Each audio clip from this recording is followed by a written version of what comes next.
Hi, this is Rob with Algo Ninja. It's a Friday afternoon, about 1 hour into the close, and I had seen a setup happening on the chart here and just thought I'd share it with you. First things first, though, the CTFC disclaimer that is essentially telling you that what I show you here may not be duplicable. And so you can review that as your needs may dictate. In case you need to contact us for any reason, you can contact us through Algo Ninja or through nindicators@gmail.com. Let's take a look at the setup that's happening here. The screen here is the Nindicators, the order flow, and volume tools, and I will turn on the tracking, but I can tell you just by looking at this that we have a buy situation here, at least for a scalp. We are in a downtrend, so I do this only with caution. Order I will buy the pending. bid and hope I get filled. Order filled. There we go. I will scalp out of this.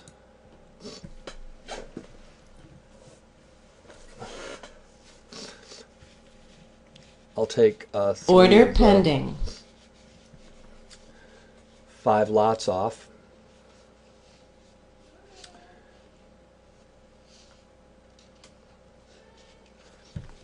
Wasn't fast enough.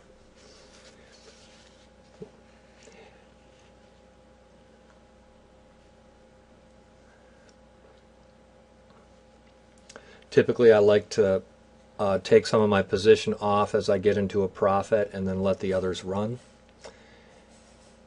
As I've written about on my blog many times, the Market Trader's Journal. I'm not too concerned about this though, although we're not getting the volume I might like to see.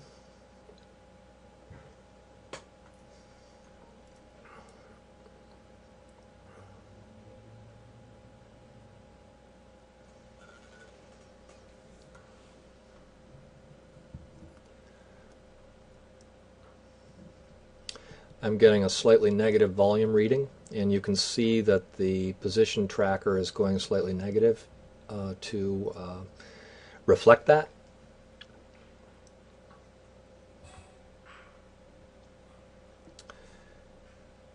The last couple of days there's been a lot of deception going on the order book, and that is reflected in the depth analyzer tool that we have here. So it's giving me a strong positive ratio. Order filled. And so I just booked a profit there of 3/5 of $300.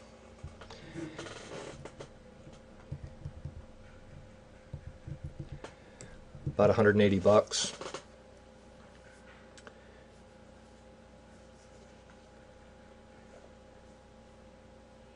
And I'll try and let this ride a little bit,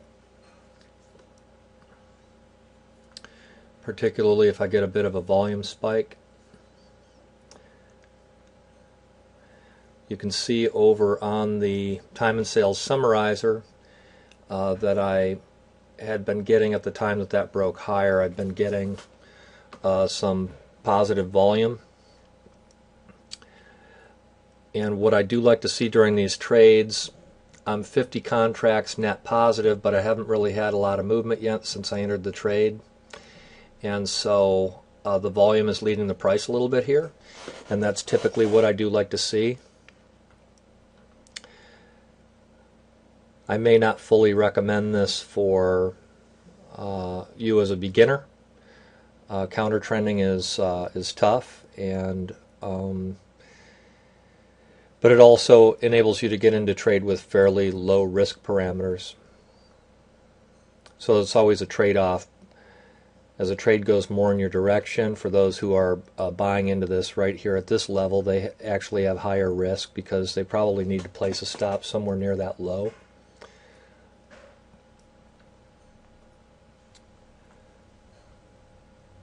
And so if I see any aspect of this going against me or inconsistent, like for example at this point I'm seeing I have 0.8 points of movement but only 50 contracts. So I think what I'm going to do, I'm going to take one of these off. Order filled. And let the other ride. And so I picked up another 90 on that. That's $270 so far. And I always remember to tell myself that I'm in scalping mode as the market when I'm taking a counter trend trade. So there's nothing wrong with hopping back on this trade after it shows me some better signs of going higher. A lot of times in the last hour on a Friday you can get some pretty good moves. When these guys cancel their big orders off of the order book, I'm still getting a reading positive here, and so I'm up around this high here, and as I said, this is a scalp trade, so I'm just going to take this off right here. Filled. And so that was a $450 profit, and the market may go higher, it may not, but it doesn't take many of these trades that you can do each day. There were other things on the indicators that I was seeing at the time of the trade. I was seeing actually us at or near the volume high for the day, and as of that low right there, this is a relatively short distance here, and at or about that low I was seeing a divergence, a triple divergence in volume, and I cover those in more detail for those of you who have gotten the indicator package. Also, I was seeing a divergence in the oscillator toolkit, a triple divergence. So actually at that point in time that I took this trade, and actually I probably would have gotten in a lot earlier than I did, but I was setting up to do the video for you.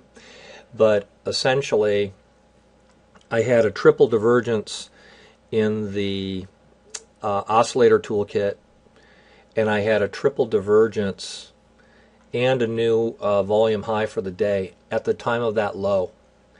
And then I started seeing the depth analyzer, which is this here on your screen. I started seeing the ratio on that show me that the buying pressure was exceeding what the bears could fight against.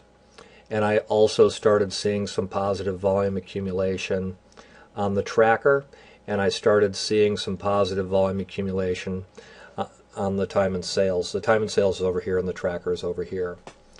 And so I know that today is a range trading day on the indicator value profile. I'm showing a D-type shape. I've written about this on the blog.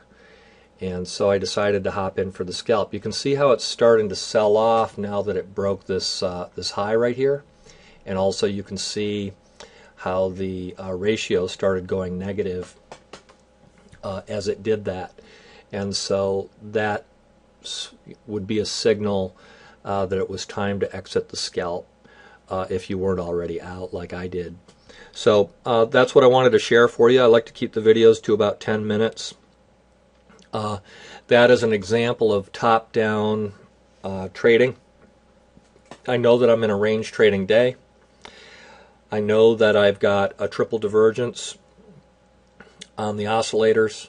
I've got a triple divergence on the volume indicators that I use in the indicator package. I also know that I was at a 2x multiple of the initial balance period, which I also put out on the blog on Twitter, on the Twitter feed. And so a lot of things were telling me it was time to go long. Then I just jump over to the order flow tools and hop on the bandwagon and for a good trade. So thank you for joining me, and we'll see you again next time.